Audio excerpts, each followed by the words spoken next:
빛이 없는 생활은 상상하기가 어렵습니다. 빛이 주는 유익이 너무나 많기 때문이죠. 햇빛이 짧은 나라에 사는 사람들은 우울증에 걸릴 확률이 높습니다. 그래서 북극권과 같은 지역에 사는 사람들은 해가 나면 무조건 밖에 나가서 옷을 벗고 햇볕을 쬐다고 합니다. 햇볕을 잘 쬐면 우울증을 극복할 수 있을 뿐만 아니라 심장병이나 피가 혈관을 막아주는 색전증을 예방할 수 있기 때문입니다. 또한 햇빛은 암 발생 위험도 줄여주고 뼈의 건강에 도움도 주며 행복 지수를 높일 뿐만 아니라 살균 작용도 한다고 합니다. 인간의 역사 가운데는 인간의 문명을 바꿔놓은 위대한 발견들이 있습니다. 둥근 원형의 발견은 바퀴를 이용한 이동수단을 만들어서 사람 간의 거리를 짧게 만들었습니다. 또한 둥근 톱니바퀴로 산업혁명과 같은 기술의 진보를 이루기도 합니다. 컴퓨터 발명 역시 현대 문명을 이룩하는 결정적 역할을 했습니다. 지우개도 놀라운 발명에 들어갑니다. 잘못된 것을 고치고 새롭게 시작할 수 있는 기회를 제공하기 때문입니다. 그러나 무엇보다도 인류의 가장 귀한 발명은 빛이었습니다. 빛의 발견으로 사람의 생활은 더 편리해졌을 뿐만 아니라 시간의 제약을 받지 않고 활동할 수 있게 되어서 중단 없는 문명의 진보를 이루게 만든 것입니다. 그러므로 빛을 인간의 가장 위대한 발견이라고 그렇게 말들을 합니다. 빛은 사람에게 없어서는 안 될 가장 필요한 존재가 된 것입니다. 2000년 전 이 땅에 오신 예수님은 자신을 빛이라고 소개하셨습니다. 그리고 오늘 본문도 예수님을 참빛이라고 말씀하고 있습니다. 예수님은 이 세상의 빛으로 오셨습니다. 그러므로 빛이 우리의 생활에 없어서는 안 되는 것처럼 우리 영혼의 빛이 되시는 예수님도 우리 삶에 없어서는 안 되시는 분입니다. 빛으로 오신 예수님이 우리에게 주시는 유익인데, 첫째는 우리를 치료하시는 분이십니다.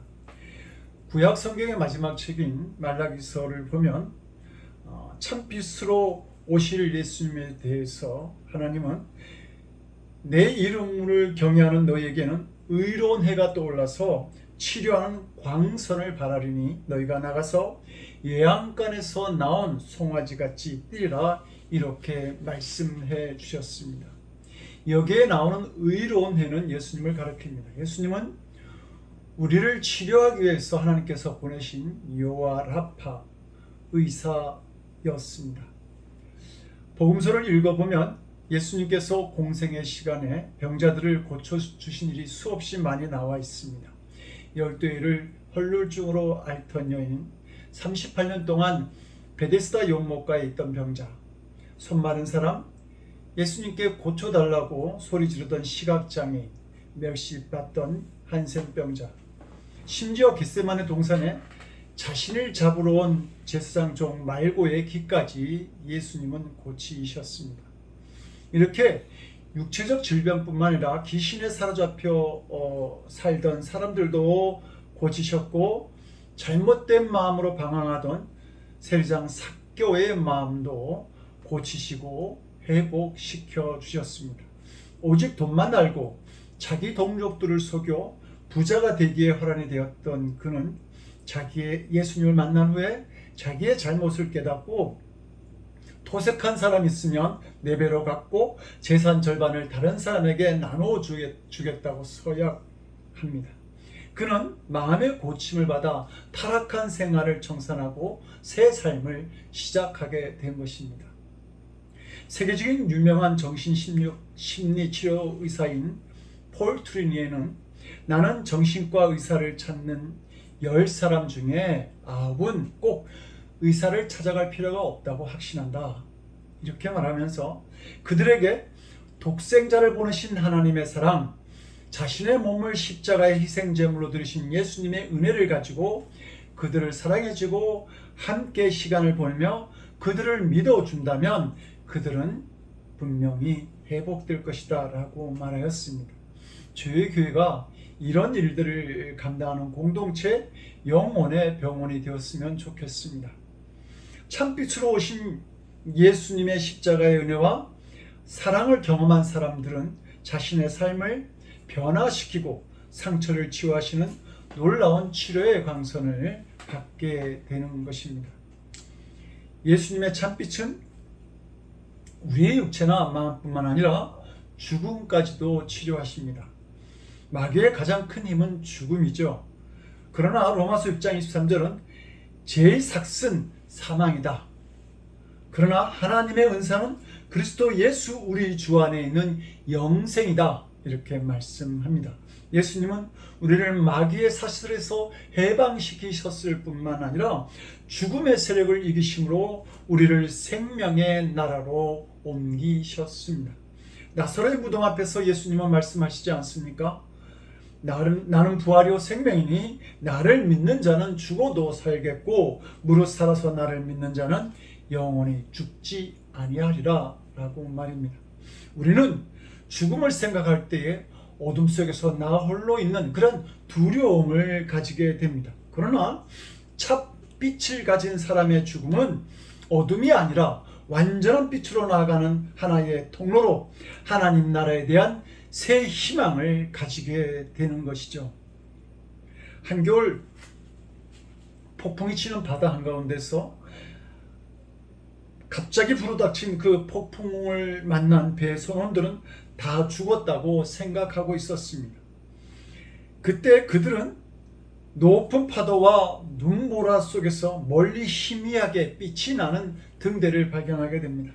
너무 작은 빛이었고 높은 파도와 눈보라 속에서 그 빛은 사라졌다 나타나기를 반복하였지만 선원들은 그 빛이 등대라고 하는 것을 확신하였습니다. 그리고 그들은 그 등대에 간다고 한다면 자신들은 살 수 있다고 그렇게 믿었습니다. 왜냐하면 그 등대에는 항구가 있기 때문입니다. 아무런 불빛을 볼 수 없었던 그들은 절망 속에서 죽어갈 수도 있었을 것입니다.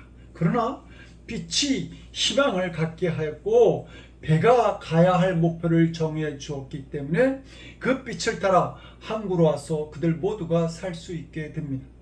폭풍 가운데 죽을 뻔한 사람들이 살아서 돌아왔다라고 하는 사실도 놀라운 일이지만 더 놀라운 것은 삶과 죽음이라고 하는 긴박한 순간 속에 그 문제의 해결이 빛에 의해 결정되었다고 하는 사실은 더 경이롭고 신기하게 느껴지게 되는 것입니다.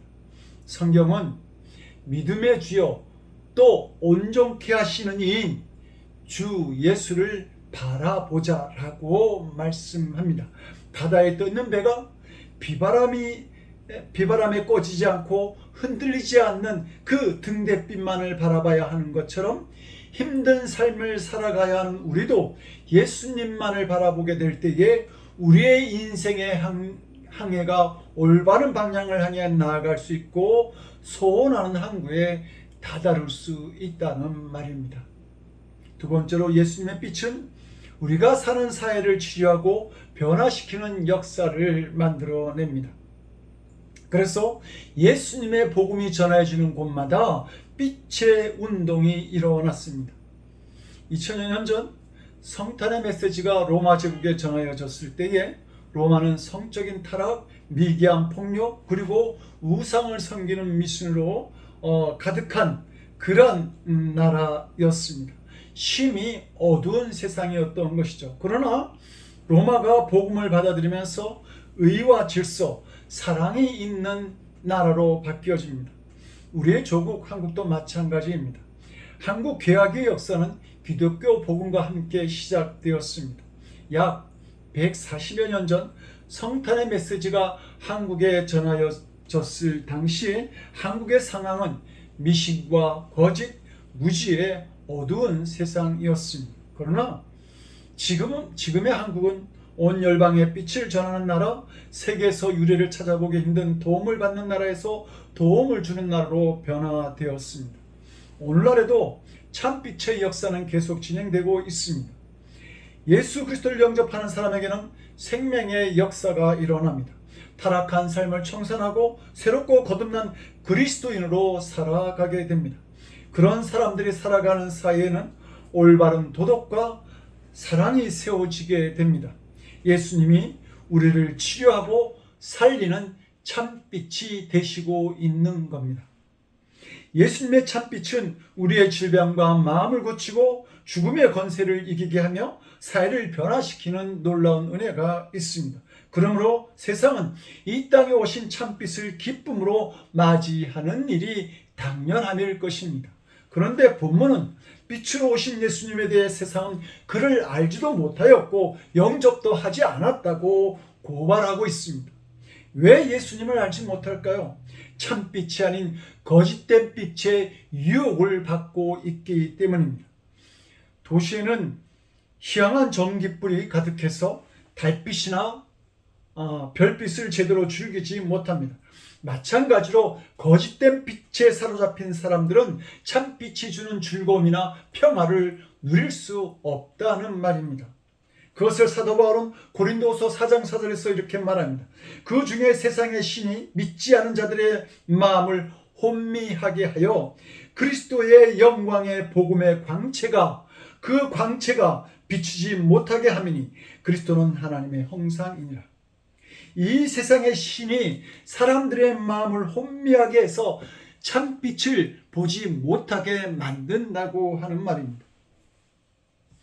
제가 어릴 적 살던 고향에는 한밤중이 되면 바다 한가운데 엄청나게 밝은 빛들이 바다를 비추곤 했습니다.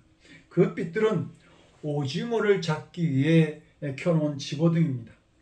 바다를 환하게 밝혀놓은 그 집어등이 켜지면 그 불빛을 보고 오징어들이 모여들게 되죠. 그런데 그 빛을 보고 모여든 오징어들의 결국은 낚싯바늘에 걸려 죽을 운명에 처하고 마는 것입니다. 이 세상의 신인 마귀는 세상의 권력과 돈, 오락과 성공, 명예와 출세 같은 것으로 우리를 유혹하면서 우리를 참된 빛을 따라 살 수 없도록 만드는 것이죠. 그래서 참빛 되시는 그 예수님을 알아보지 못하고 헛된 길에서 방황하며 고통스러운 삶을 살아가게 되는 것입니다. 또 본문은 사람들이 예수님을 알아보지 못했을 뿐만 아니라 참빛을 영접하지 않았다고 말씀하기도 합니다. 그 이유를 요한복음 3장 19절에서 20절은 이렇게 말합니다. 그 빛이 세상에 왔을 때 사람들이 자기 행위가 악함으로 빛보다 어둠을 더 사랑한 것이니라. 악을 행하는 자마다 빛을 미워하여 빛으로 오지 아니하나니 이는 그 행위가 드러날까 함이라. 예수님은 빛으로 이 세상에 오셨고 어둠에 있던 사람들은 빛으로 오신 예수님을 알아볼 수 있었습니다. 베드로가 예수님을 처음 만났을 때 그가 한 말이 뭡니까? 주여 나를 떠나소서 나는 죄인이로소이다. 빛으로 오신 예수님 앞에서 자신의 죄성이 다 드러나 버린 것입니다. 예수님을 만나게 되면 자신에게 죄가 있음을 알게 되는 것이죠. 이것이 예수님을 이 땅에 참빛으로 보내신 하나님의 계획이셨습니다. 예수님에게 구원의 길이 있으니 빛 대신 예수님을 발견하고 나아오는 죄인마다 구원을 받게 하려는 것이었습니다. 그러나 사람들은 예수님께 나오지 않습니다. 빛으로 나아가면 자기들의 죄가 다 보여지기 때문입니다.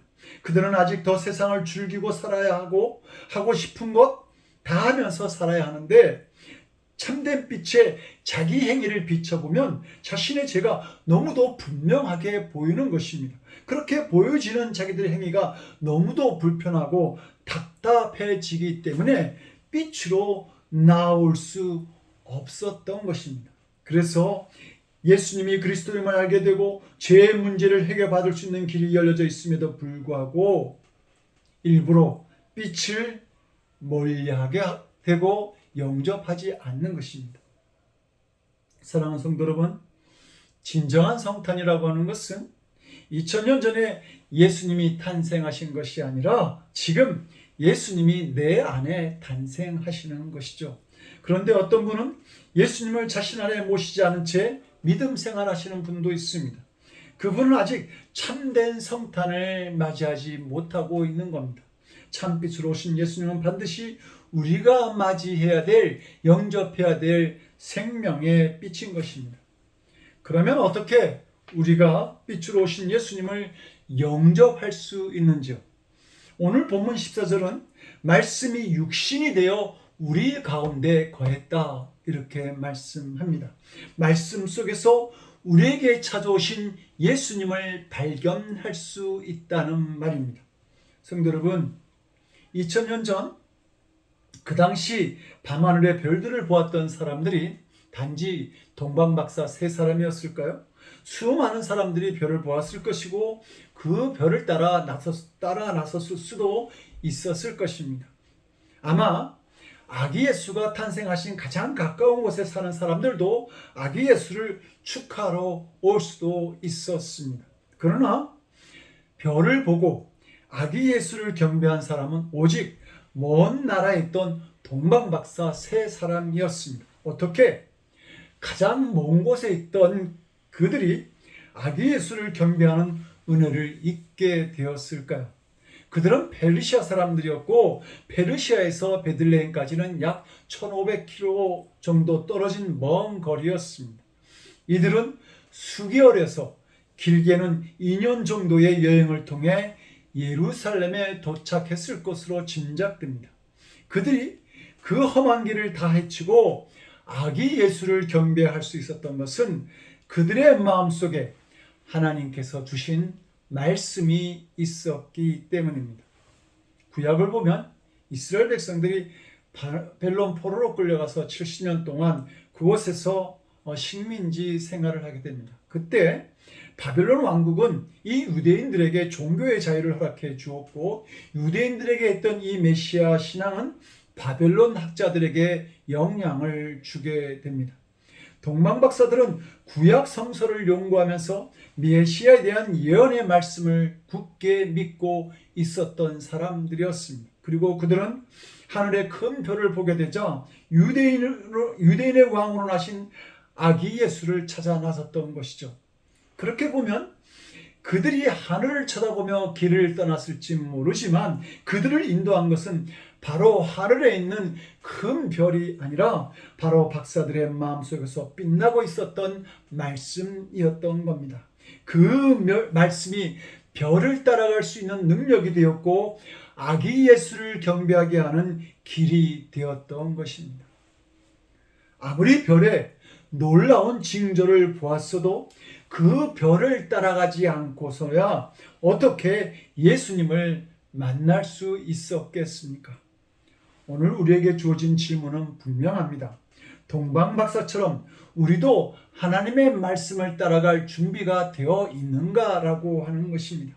그러므로 예수님은 설교 시간에 만나는 것이 아니라 그 말씀을 믿고 순종할 때에 만나게 되는 겁니다. 베드로와 제자들이 풍랑이 있는 갈릴리 바다 한가운데서 큰 두려움으로 떨고 있었습니다. 그때 베드로는 물 위로 걸어오시는 예수님을 보게 되죠.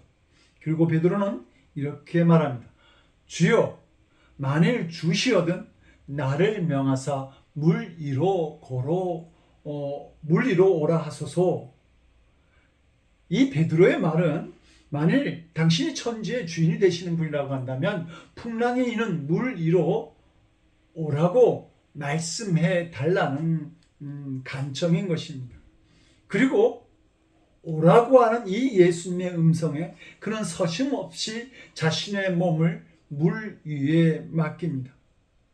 그 순간 베드로는 자신이 물 위를 걸을 수 있다라고 하는 사실을 알게 되죠. 베드로가 말씀에 순종하게 될 때에 예수님이 주라고 하는 사실을 분명하게 알게 된 것입니다. 풍랑 한가운데 있는 배 안에서 예수님의 말씀을 들었던 제자들 역시 풍랑을 잠재우시는 예수님의 음성을 들었고, 그때 비로소 예수님께 처음으로 절을 하고 하나님의 아들이라고 하는 고백을 하게 됩니다. 잠언 27장 1절은 우리 인생을 이렇게 말합니다.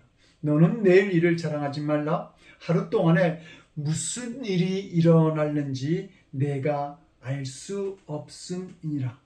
그런데 시편 109편 105절은 이런 불확실한 인생을 살아가는 우리들에게 이런 말씀을 주십니다. 주의 말씀은 내 발의 등이요 내 길의 빛이니이다. 불확실한 인생을 살아가는 우리들에게 하나님의 말씀만이 우리의 길이고 빛이 될 수 있다라고 하는 것입니다. 그리고 그 말씀은, 그 빛은 바로 그 빛으로 오신 예수님이시라고 하는 겁니다. 오늘 본문은 참 빛을 가진 사람의 모습을 은혜와 진리가 충만하다라고 말합니다. 충만하다라고 하는 말은 넘쳐 흘렀다라고 하는 말이죠. 사람은 누구나 속에 있는 것들을 내어놓게 되어 있습니다. 안에 분노가 가득한 사람은 시도 때도 없이 화를 내며 분노의 감정을 표출합니다. 그러나 언제나 웃는 낯으로 사람을 대하는 사람은 그 안에 평화가 있다는 말입니다. 이렇듯 참빛을 소유한 사람의 마음속에 흘러넘치는 것은 은혜와 진리입니다. 그 은혜와 진리는 시간과 장소의 구애됨이 없이 환경과 조건을 다 이기면서 흘러넘치는 빛이 되는 것입니다. 빛은 가둘 수가 없습니다. 사도행전 6장을 보게 되면 바울과 실라를 감시하던 간수가 그들에게 질문을 합니다. 내가 어찌하여 구원을 받으리까? 어쩌면 이 질문을 하기 이전에 간수는 바울과 실라가 이상한 소리를 하는 미친 자들이라고 생각하면서 간수로서 바울과 실라를 매질하는 자였을지 모릅니다. 그러나 그는 바울과 실라에게서 그 빛에 거하는 빛을 소유한 자의 모습을 보았습니다. 감옥에서도 찬송이 나오고 기뻐하는 그 모습, 갇힌 자임에도 불구하고 그들을 가던 자신보다 더 행복해할 뿐만 아니라 뭔가 다른 그들의 모습 속에서 예수님을 영접한 사람들의 모습을 보게 되었던 것입니다. 간수가 때리고 가두는 권세 있는 자의 자리에 있었을지 모르지만 구원받지 못한 자는 구원받은 사람 앞에 무릎을 꿇게 되어 있습니다. 그리고 그는 요청하는 것입니다. 내가 어떻게 하여야 구원을 받으리까? 바울과 실라는 그리스도의 빛을 가진 은혜와 진리 안에 있었던 사람들이었습니다. 그렇다면 성도 여러분들의 마음속에도 우리 삶의 소망이 되시는 예수님의 참빛이 빛나고 있는지요? 성탄의 의미는 참빛으로 오신 예수님이 내 삶에서 역사하고 계시는가 하는 것입니다. 수가성의 여인은 사람을 피하려고 했던 부끄러운 삶에서 예수님을 만난 이후 기쁨으로 사람들을 만날 수 있는 변화된 삶을 살아가는 것처럼 예수님을 만난 사람들에게는 모두 새로워지는 놀라운 변화들이 일어나게 되는 것입니다. 병으로 고통받은 이들이 치유함을 받고 마음의 중심을 잃었던 이들에게 새로운 진리가 나타나고 어떻게 살아야 하는지를 몰랐던 이들에게는 분명한 삶의 방향이 보여지게 됩니다. 그러므로 사랑하는 성도 여러분, 정말 여러분들은 예수님을 구주로 영접하셨는지, 그분이 내 삶의 주인이 되시는지 이 시간 확인해 보시기 바랍니다. 이미 참빛이 되시는 예수님을 영접한 사람들은 이미 성탄의 선물을 받은 사람들입니다. 그분들은 성탄의 기쁨을 충만하게 누리게 될 것입니다. 그러나 이 2023년 성탄에 아직 내 마음에 예수님이 오시지 않았다고 한다면 우리의 구주가 되시는 예수님을 영접하는 은혜가 있기를 원합니다. 그러면 그 예수님께서 나를 치유하시고 나의 가정과 기업을 살리시는 은혜를 주실 줄로 믿습니다. 또한 앞으로도 또한 더 좋은 기쁜 소식이 우리 삶에서 기다리고 있을 줄로 압니다. 성도 여러분, 내 안에 참빛으로 찾으신 예수님과 함께 행복한 성탄을 맞이하시길 주님의 이름으로 간절히 축원드립니다. 기도하시겠습니다. 이 세상에 참빛으로 오신 주님, 우리가 걸어가는 삶의 걸음이 그 빛을 따라가기 원합니다. 주님을 영접하는 저희들 되게 하시고 주님의 은혜와 진리로 살아가게 주님 우리를 도와주시옵소서. 이제는 우리의 참된 빛이요 또 길이요 진리가 되시는 우리 주 예수 그리스도 이름 받들어 간절히 기도드리옵나이다. 아멘.